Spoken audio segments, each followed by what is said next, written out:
Este tema, experiências de quase morte, Ce thème sur les expériences de mort imminente é especialmente importante após todas as reflexões que o colega Gelson acabou de passar para todos nós. il est extrêmement important compte tenu de toutes les réflexions que Gelson vient de faire. Nós podemos lembrar que, de tempos em tempos,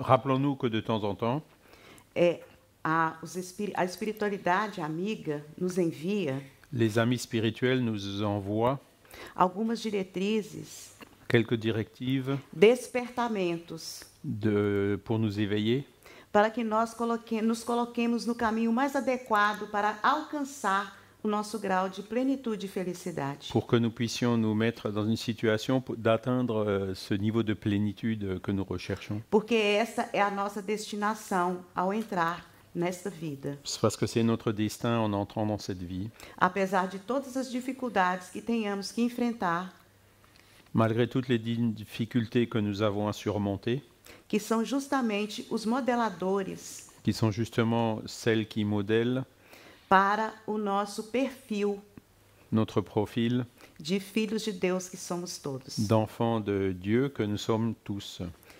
E há 1 século e meio, Il y a 150 ans, Hipólito Léon Rivail, Hippolyte Léon de Nizar-Rivail, Allan Kardec, Allan Kardec, juntou observações acerca das mesas girantes, a rassemblé des observations sur les tables tournantes.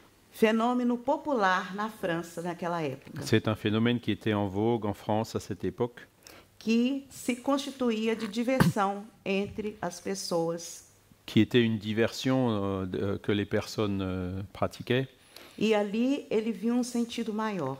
Mais lui, il avait vu dans cette diversion un sens beaucoup plus large. E por meio dos seus estudos, ele chegou à elaboração do que hoje nós temos como doutrina espírita. Et au moyen c'est grâce à ces études qu'il a élaboré ce que nous appelons aujourd'hui la codification spirite. E por meio da codificação espírita, Et cette codification spirite, nós temos algumas diretrizes já lançadas há 2000 anos, elle nous rappelle quelques directives qui nous ont déjà été apportées il y a 2000 ans e que estão aclaradas, vamos assim dizer, et qui sont expliquées, éclaircies, pour ainsi dire, para que nós temos maior regras de comportamento. pour que nous puissions avoir des règles plus claires pour notre comportement. E eu gosto de dizer que são regras de boa conduta, J'aime bien dire que ce sont des règles de bonne conduite, cursos de etiqueta. des cours Etiqueta. des cours de politesse para o espírito, pour l'esprit, porque nós somos adestrados nas etiquetas externas. parce que nous sommes dressés suivant les étiquettes extérieures, Mas aquela etiqueta da alma, mais cette étiquette de l'âme, nós ainda estamos por aprender. nous devons encore l'apprendre.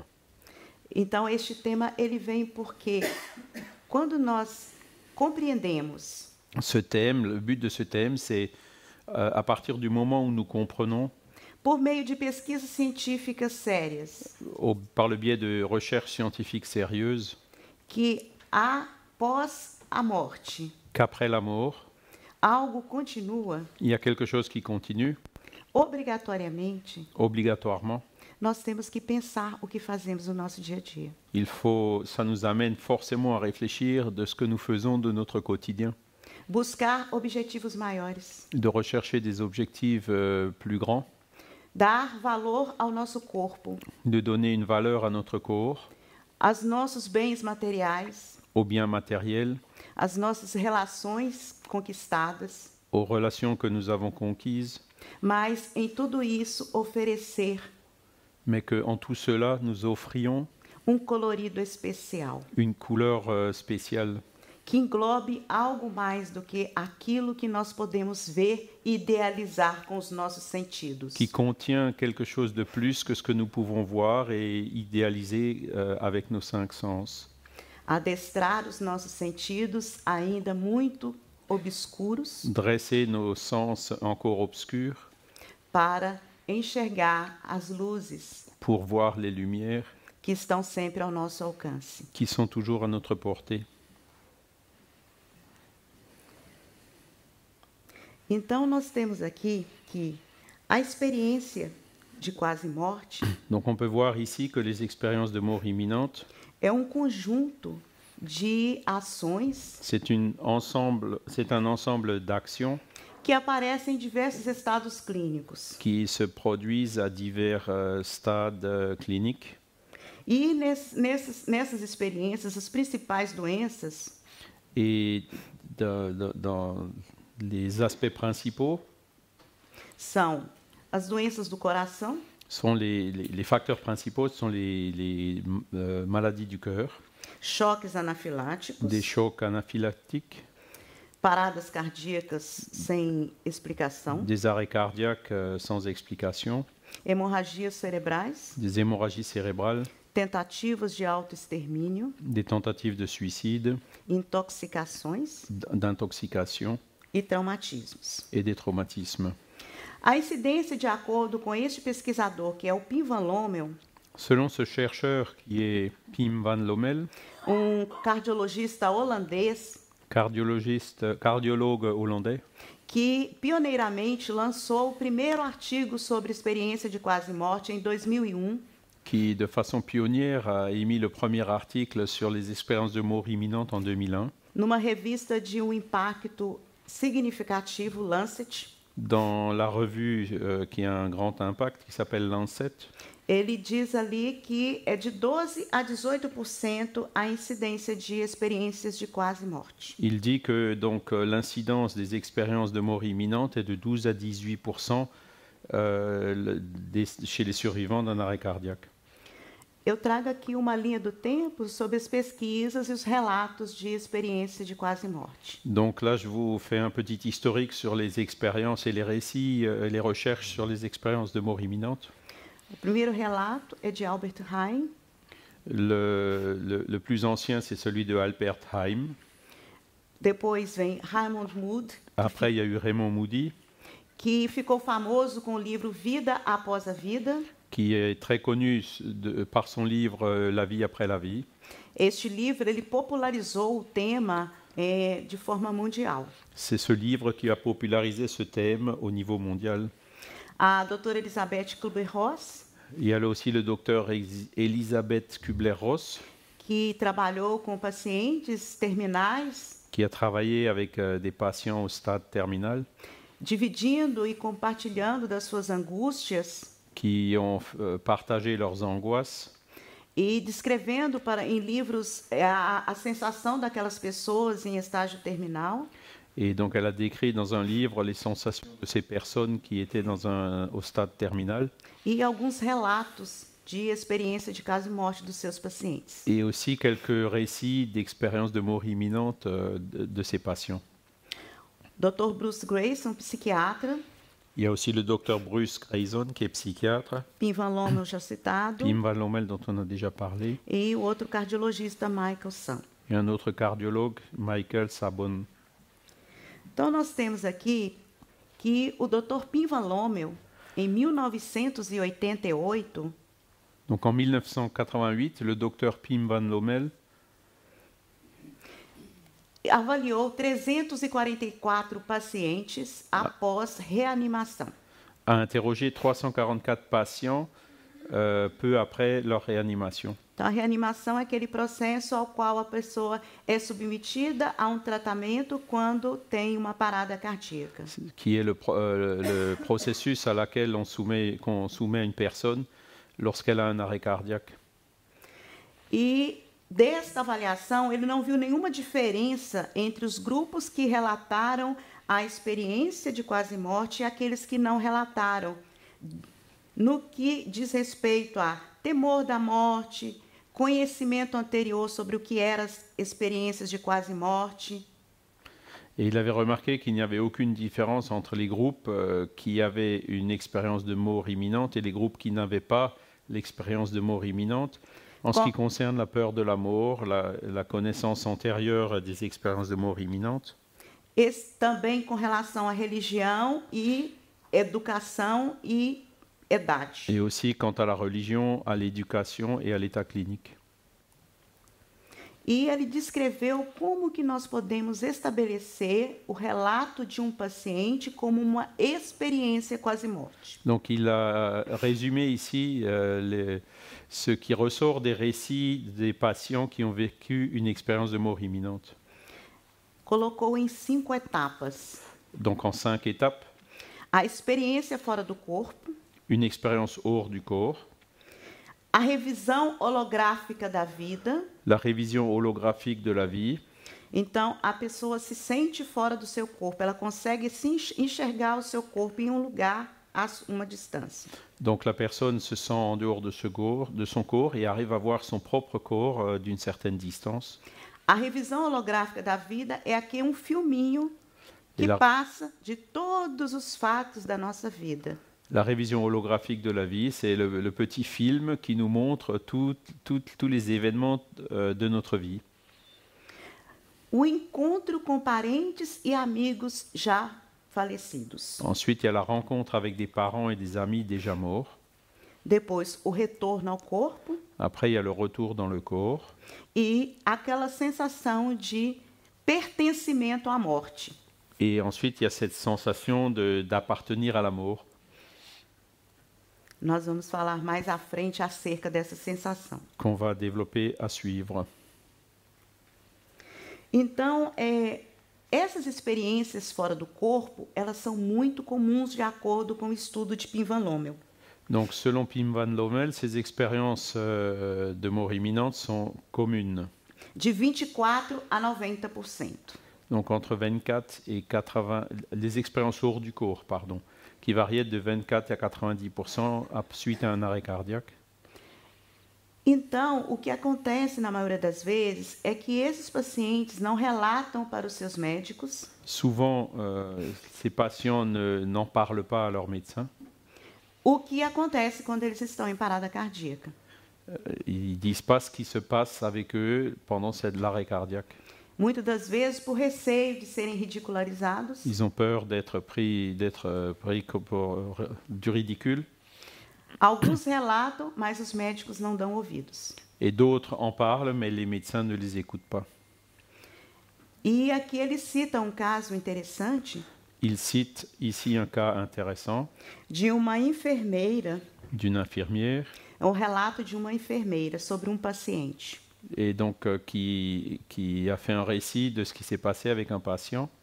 Esse paciente ele chegou ao hospital em parada cardíaca e foi atendido. Il est arrivé à l'hôpital avec un arrêt cardiaque et a été traité immédiatement.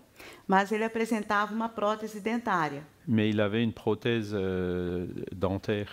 E para realizar os procedimentos de respiração, foi necessário retirá-la. Et pour l'alimenter en respiration, il a fallu que les médecins retirent cette prothèse dentaire. E a enfermeira retirou a prótese e guardou em uma gaveta. Et donc c'est l'infirmière qui a retiré cette prothèse et qui l'a rangée dans un tiroir. O paciente já estava bem no quarto, mas sentia a falta da prótese. Et donc, après un certain temps, le patient, il allait déjà mieux, il était dans une chambre de l'hôpital, mais sa prothèse dentaire lui faisait défaut. E ninguém sabia onde ela estava. Et personne ne savait où elle était. Em um momento, essa enfermeira entrou no quarto do paciente. Et à un moment donné, cette même infirmière, elle est rentrée dans la chambre de ce patient. E ele disse a ela, foi você que tirou minha prótese e guardou naquela gaveta em tal lugar. Et donc c'est lui qui a dit à l'infirmière, c'est vous qui avez retiré ma prothèse et vous l'avez rangée dans ce tiroir. Ela foi lá e encontrou onde ela tinha colocado. Et c'est là où donc elle est allée, elle a bien sûr retrouvé la prothèse. Então, esse paciente teve a experiência fora do corpo durante a parada. C'est donc le caractéristique d'une expérience hors du corps pendant l'arrêt cardiaque. E observou tudo que estava acontecendo lá durante. Et il avait pu observer tout ce qui se passait à ce moment-là. Isso para nós é uma grande lição. Et c'est une grande leçon pour nous. Nem todas as pessoas que estão fora da consciência dita por nós.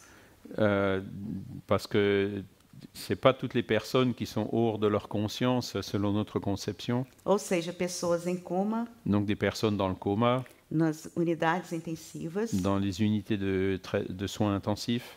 Não quer dizer que elas não estejam ali percebendo tudo que ocorre à sua volta. Ça veut pas du tout dire qu'elles sont pas là et qu'elles perçoivent tout ce qui se passe. tomemos cuidado com o que falamos Et ao donc, lado dessas pessoas. Il faut qu'on fasse attention à tout ce qu'on fait, ce qu'on dit auprès de ces personnes. E mais do que isso, Et en plus, que tenhamos o hábito il faut que nous prenions l'habitude de externar sentimentos amorosos d'exprimer des sentiments amoureux diante dessas pessoas necessitadas. devant ces personnes qui sont dans le besoin. Então, eu trouxe aqui este caso, que é muito interessante, que é de Pen Homed, Je vous montre aussi ce deuxième cas de Pam Reynaud, que ela foi submetida a uma cirurgia complexa neurológica qui a été soumise à une opération chirurgicale compliquée neurologique. e como ela desenvolveu uma experiência fora do corpo durante a cirurgia, Et donc, elle a eu une expérience hors du corps pendant cette opération. ela foi capaz de descrever depois todos os procedimentos médicos que foram realizados nela. Elle a été capable de décrire absolument tous les procédés médicaux auxquels elle a été soumise. Esse relato está no livro Cérebro Espiritual, do cientista Mário Beauregard. Donc, ce cas est relaté dans le livre le Spiritual Brain de Mario Beauregard. E ali ele coloca como uma prova de que as experiências de quase morte não são invenções do paciente. Et c'est un élément de preuve qui montre que ces expériences de mort imminente, ce n'est pas la simple imagination des patients. Porque naquele momento há um não funcionamento de atividade cerebral. Parce qu'à ce moment-là, les activités cérébrales sont arrêtées. E ele chega à conclusão de que, contestando a visão materialista de que a mente Et donc, Mario Beauregard affirme que cela contredit la vision matérialiste a consciência e o eu selon laquelle l'esprit, la conscience et le moi não sejam apenas subprodutos dos processos cerebrais eletromecânicos. ne sont que des sous-produits des processus cérébraux électromécaniques E que as experiências de quase morte et que les EMI não são delírios de um cérebro defeituoso. ne sont que de simples illusions créées par un cerveau défectueux. Outro caso interessante, Un autre cas intéressant, também citado no mesmo livro de Mário Beauregard, cité dans le même livre de Mario Beauregard, é sobre as experiências de quase morte em pessoas cegas. c'est les cas d'expérience de mort imminente chez des aveugles Cegas desde a nascença. de naissance. E essas pessoas escrevem com riqueza de detalhes, cores, Ces personnes, elles décrivent avec tous les détails des couleurs percepções visuais que elas nunca experimentaram, et des perceptions visuelles qu'elles n'avaient jamais expérimentées, mostrando que a experiência é indistinta para pessoas com todos os sentidos e aquelas que têm alguma dificuldade sensorial. Donc ça montre que ces perceptions pendant les expériences de mort imminente ne dépendent pas des facultés de la personne pendant qu'elle était incarnée, dans son état de veille, de conscience normale. Então, esse livro, o Dr. Mário Beauregard, ele traz a despertamento da compreensão Donc ce livre de Mario Beauregard nous éveille à la compréhension de que a mente ela não está restrita a um local. que l'esprit n'est pas enfermé dans un lieu précis. Ele explica, durante a parada cardíaca, o fluxo de sangue e absorção de oxigênio no cérebro Parce que pendant la période d'arrêt cardiaque, le flux de sang et d'oxygénation du cerveau são rapidamente interrompidos. sont interrompus rapidement. Então, o eletroencefalograma, que é a representação elétrica dos movimentos, vamos assim dizer, do cérebro, Et donc l'électroencéphalogramme qui reflète l'activité du cerveau fica isoelétrico devient isoélectrique durante 10 a 20 segundos. après 10 à 20 secondes. E os reflexos básicos do cérebro Et les réflexes bases du tronc cérébral desaparecem. disparaissent. Por isso, há necessidade de haver a reanimação cardiopulmonar. C'est pour ça que la réanimation cardio-respiratoire est indispensable. A pergunta que sempre é feita: Une question qui est souvent posée, os relatos são fidedignos? est-ce que les récits sont fiables? O Dr. Grayson analisou 72 pacientes com experiência de quase morte. Le docteur Grayson a donc étudié 72% et a déterminé que 72% des personnes qui ont fait une expérience de mort imminente, Que foram analisados na década de 80 donc une analyse qui a été faite dans les années 80, e 20 anos depois ele realizou a mesma pesquisa, a mesma tabela com aqueles que ainda eram sobreviventes. et il a réalisé la même recherche 20 ans plus tard avec toutes les personnes parmi ces 72 personnes qui étaient encore vivantes. Constituíam 63%. Donc il y en avait 63% qui étaient encore en vie. E ele obteve como resultado nenhuma modificação significativa da escala anterior para a atual dele. Et donc, après les avoir interrogés, il s'est rendu compte qu'il n'y avait aucune modification significative de l'échelle et des récits qu'elles avaient fait 20 ans auparavant. Ele chegou à conclusão que Et ça lui a permis d'arriver à la conclusion que, contrariamente ao esperado, os relatos das experiências contrairement à ce qu'on attendait, les récits sur des expériences de mort imminente e, particularmente, os relatos dos efeitos positivos pós-experiência de quase morte et en particulier les effets positifs contenus dans ces récits après l'expérience de mort imminente não foram modificados n'ont pas été modifiés após período de 2 décadas. après 2 décennies.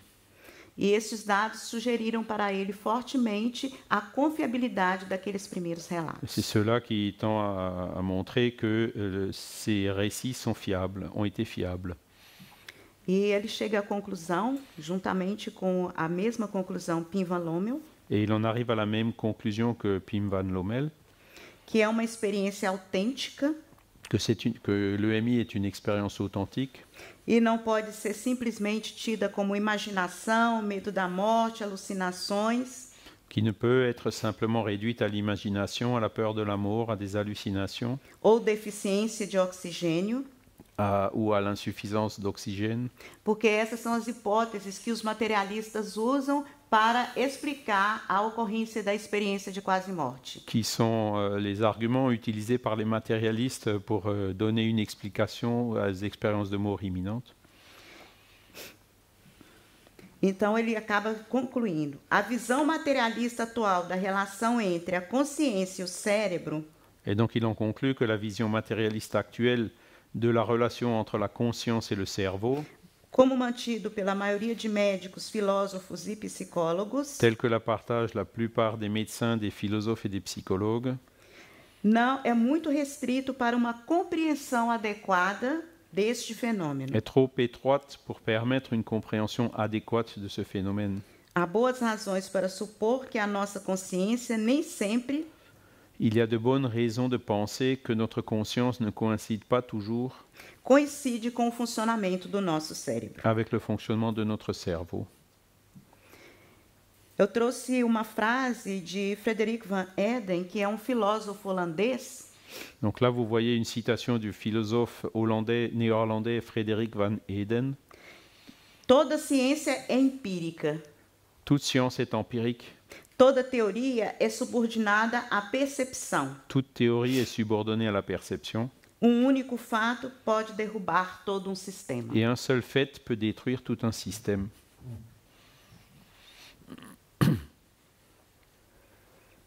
Eu trouxe aqui uma revisão de 2015 do Dr. Bruce Grayson. Et là, je vous montre une révision qui a été réalisée en 2015 par le docteur Bruce Grayson.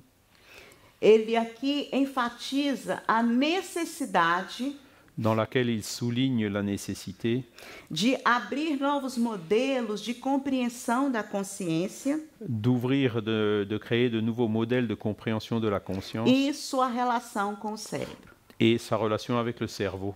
Porque, na realidade, atualmente, nos meios científicos, Parce qu'actuellement, dans les milieux scientifiques, eles estão buscando entender melhor a mente on cherche à mieux comprendre l'esprit para melhor defini-la pour mieux le définir e buscando a compreensão da interface mente-cérebro. et on cherche aussi à comprendre l'interface entre l'esprit et le cerveau. E estão se baseando nos conceitos da física pós-clássica Et donc, on se base sur les concepts de la physique post-classique para obter suporte empírico para esta teoria. pour obtenir un support empirique à cette théorie. Aqui eu trago artigo que é de 2007, de grupo chinês. Je vous montre ici un article écrit par un groupe chinois en 2007. 45 pacientes. 45 patients. E o grupo que apresentou as experiências de quase morte. Et le groupe qui a présenté des expériences de mort imminente foi mais gentil était le plus gentil e apresentou maior motivação pela vida. Et avait une plus grande motivation pour la vie. Esse outro artigo de 2013, cet autre article de 2013, foi para avaliar le but, c'était d'évaluer a relação entre as EQMs e as mudanças de estilo de vida. D'évaluer donc le lien entre les expériences de mort imminente et les modifications dans le mode de vie. Que ocorreram 6 meses após a parada cardíaca. 6 mois après l'arrêt cardiaque. Desses pacientes, foi descrito a EQM em 18,9%. 18,9% de ces patients ont signalé une expérience de mort imminente. E as observações foram maior tolerância para com os outros. Et les observations ont dénoté une plus grande tolérance vis-à-vis du prochain. Compreensão de si mesmo. Une meilleure compréhension de soi. Apreciação da natureza. Une appréciation de la nature. Sensação de que há algum significado interno na vida. Une sensation qu'il y a un sens intime à la vie. E preocupação com questões de justiça social. Et une préoccupation vis-à-vis des questions de justice sociale. Esse artigo eu trouxe para uma citação, ele foi realizado por pesquisadores da AME Brasil. Là, vous avez un autre article qui a été réalisé par des chercheurs de l'Association de médecins spirites brésilienne. Eles fizeram uma coleta de artigos científicos acerca de experiências de quase morte. Ils ont fait donc un relevé des articles scientifiques qui ont été publiés sur les expériences de mort imminente. Eles inicialmente coletaram 9.065 artigos. Donc, ils ont collecté 9065 articles dans un premier temps. Retiraram somente 1954. Ils n'en ont conservé que 1954. Analisando 598 casos de descrição de EQM. Et qui ont analysé 598 cas d'expérience de mort imminente. E o que modifica na existência? Alors, qu'est-ce qui modifie l'existence? Eu estou colocando o elenco de artigos para mostrar que os cientistas eles foram atrás das repercussões da experiência de quase morte. Les scientifiques donc se sont penchés sur quelles sont les répercussions, les conséquences d'une expérience de mort imminente. Desculpa. Então aqui nós temos de 1986, 1990 e de 2013. Donc vous voyez ici des articles de 1986, 1990 et 2013. E aqui mais outro estudo que todos esses pacientes. Et donc une autre étude montre aussi que tous ces patients, eles passavam pelas pesquisas durante o episódio. qui donc ont été évalués pendant l'épisode e eram analisados algum tempo após, et qui ont été analysés aussi ou questionnés un certain temps plus tard, para tirar a dúvida de que aquelas sensações iniciais não eram só por causa do evento muito próximo. pour vérifier si ces sensations initiales n'étaient pas simplement liées à la proximité de l'expérience. Eu trouxe este quadro, Et je vous montre ici cette image que é descrito as fases do adoecimento, do morrer, descrito pela doutora Elizabeth Kubler-Ross. qui inspirée du docteur Elisabeth Kubler-Ross, qui montre l'évolution lorsqu'on s'approche de la mort. Que é para nós pensarmos que estas fases, elas não são somente daqueles que estão em fase de morte iminente. Et donc c'est là où on peut voir que le fait de passer par toutes ces phases n'est pas seulement caractéristique des personnes qui ont eu une expérience de mort imminente. Porque, na verdade, todos nós nascemos, Parce qu'en vérité, nous naissons tous mas nós sabemos que nós vamos morrer. et nous savons tous que nous allons mourir un jour. Teoricamente, todos estamos em fase de morte iminente. Donc en théorie, nous sommes tous en phase de mort imminente. É por isso que talvez muitos de nós tenham uma angústia interna muito grande. C'est probablement pour cela que beaucoup d'entre nous avons une angoisse, une importante angoisse dans notre fort intérieur. Porque excessivamente apegados como somos ao nosso material corpo, Si nous sommes attachés excessivement à notre corps matériel, às nossas sensações, à nos sensations, aos nossos prazeres indescritíveis, à nos plaisirs indescriptibles, que não são os prazeres reais, qui ne sont pas toujours les plaisirs réels, quando nos acontece qualquer coisa, quand quelque chose nous arrive, qualquer situação une situation que desestabilize qui nous déstabilise, essa situação para nós já confirmada como a ideal, cette sensation en nous qui est déjà confirmée comme étant un idéal, nós passamos por essas fases. nous fait traverser toutes ces phases. Primeira negação, nós negamos que aquilo esteja acontecendo. D'abord, il y a le déni Negamos o envelhecimento, du vieillissement, negamos, às vezes, uma perda financeira, le déni d'une perte financière, a perda de um ente querido, de la perte d'un être cher, o término de um relacionamento. de la fin d'une relation.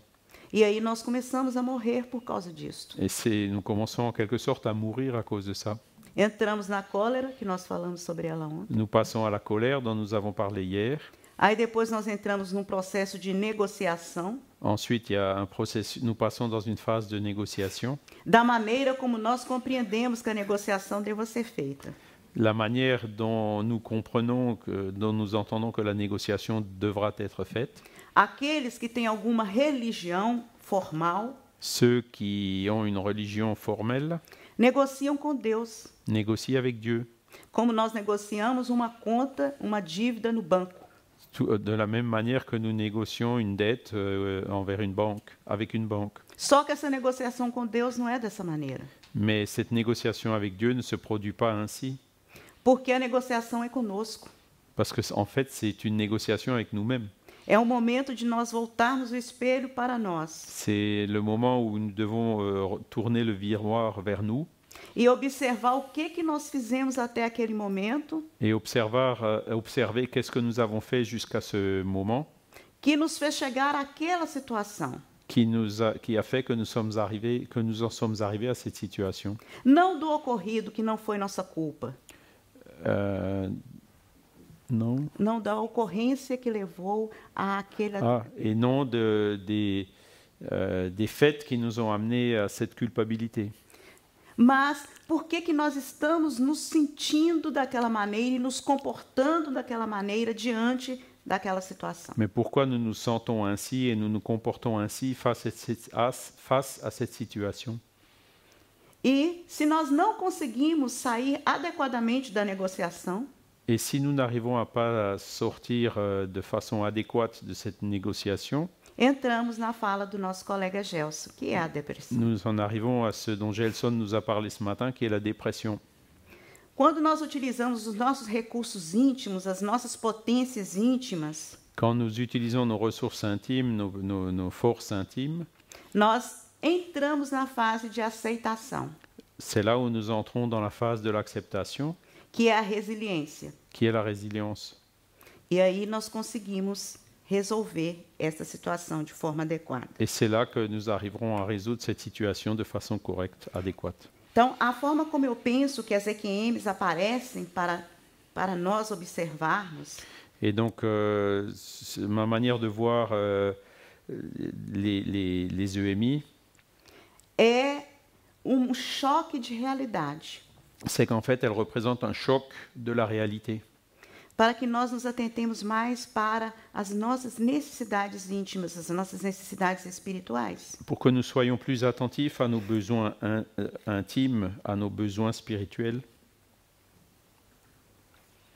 E essas repercussões da EQM nos traz muito sobre isto. Et ces répercussions des EMI nous font réfléchir à ces questions. O Dr. Grayson achou 3 principais situações. Le docteur Grayson a trouvé 3 situations principales. Que seria a apreciação renovada pela vida. Le premier, c'est une appréciation renouvelée sur la vie, Há agradecimento por tudo aquilo pelo qual a gente tem. un remerciement pour tout ce qu'on a. Maior espiritualidade e compaixão pelas pessoas. Le deuxième, c'est une plus grande spiritualité et compassion pour les personnes. A espiritualidade, como já foi falado aqui, não tem relação com nenhuma religião formal. Comme nous l'avons dit, comme il a été dit antérieurement, la spiritualité n'est pas liée à la pratique d'une religion formelle. É o nosso comportamento diante da vida. C'est notre comportement face à la vie. É o nosso comportamento diante das nossas emoções. Notre comportement face à nos émotions. Que faz com que nós tenhamos significado maior. Qui font de sorte que nous pouvons y donner un sens plus grand. Quando nós degustamos quadradinho daquele melhor chocolate, quand on prend un carreau du meilleur chocolat, que nós tenhamos não só o sentido das papilas gustativas, quand on le déguste, que ce ne soit pas limité aux sensations de nos papilles gustatives, mas que aquilo possa ficar guardado em nossos arquivos espirituais como uma coisa muito agradável, muito gostosa. Mais comme que nous puissions classer ça aussi dans nos archives spirituelles de quelque chose qui nous a procuré un grand plaisir. Talvez seja isso que faz com que nós visitemos algum país. Et c'est pour ça que parfois on visite un pays. E ao chegar ali, nós sintamos uma sensação muito familiar, muito agradável, uma alegria que a gente não sabe de onde vem. Et quand on arrive dans ce pays, on sent cette joie, cette satisfaction et on ne sait pas d'où elle vient. E o que é mais importante, perdemos o medo da morte. Et le plus important, donc le troisième aspect, c'est la perte de la peur de la mort. E diminuímos a nossa competitividade diária. Et on réduit la compétitivité quotidienne. O que acontece na nossa sociedade é justamente isto. C'est exactement ce qui se produit dans notre société. Nós reduzimos a importância da morte. Não falamos sobre o tema. Nous réduisons l'importance de la mort, nous ne parlons pas de ce sujet. E com isto, nós negando, et donc c'est un déni, nós priorizamos a preservação da felicidade a todo custo. Nous privilégions le bonheur à tout prix. Negando os sofrimentos que são inerentes à nossa condição humana. En niant les souffrances qui sont inhérentes à notre condition humaine. Eu não posso deixar de citar Viktor Frankl, que já foi citado aqui ontem Il também. faut aussi que je cite Viktor Frankl, qui a déjà été cité hier. Este livro, O Sentido para a Vida, Ce livre, Un sens à la recherche du sens, é importantíssimo para todos nós lermos na atualidade. c'est vraiment très important de le lire dans l'actualité. É de grande aprendizado homem C'est une grande leçon, un grand apprentissage pour l'homme que perdeu pais, qui a perdu ses parents, filhos ses enfants e a esposa num campo de concentração. et son épouse dans un camp de concentration. E mesmo assim, ele encontrou significado para aquele sofrimento. Et même après tout ça, il a trouvé un sens à cette souffrance, chegando à conclusão de que o sofrimento en arrivant à la conclusion qu'une souffrance só tem valor quando nós compreendemos o porquê. n'a de valeur que si on en comprend le pourquoi.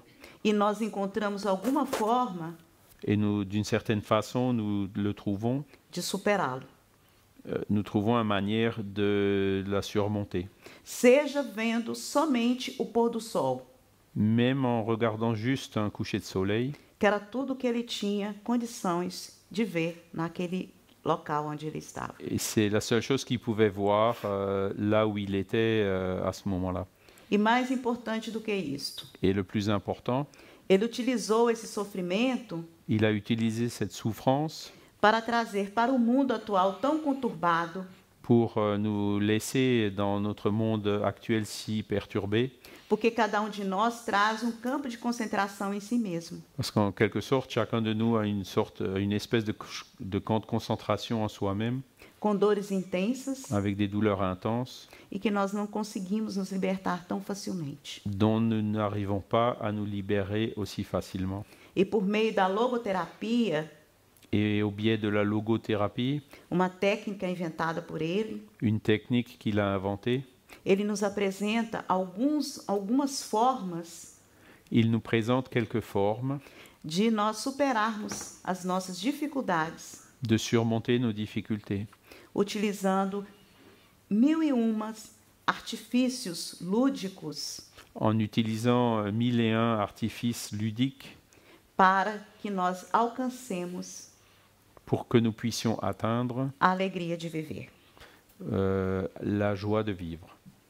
Eu não poderia deixar de terminar com a nossa querida Marlene Nobre, Je rends aussi ici un hommage à notre chère docteure Marlène Nobré, que no livro Nossa Vida no Além, ela diz que ter uma religião por si não basta.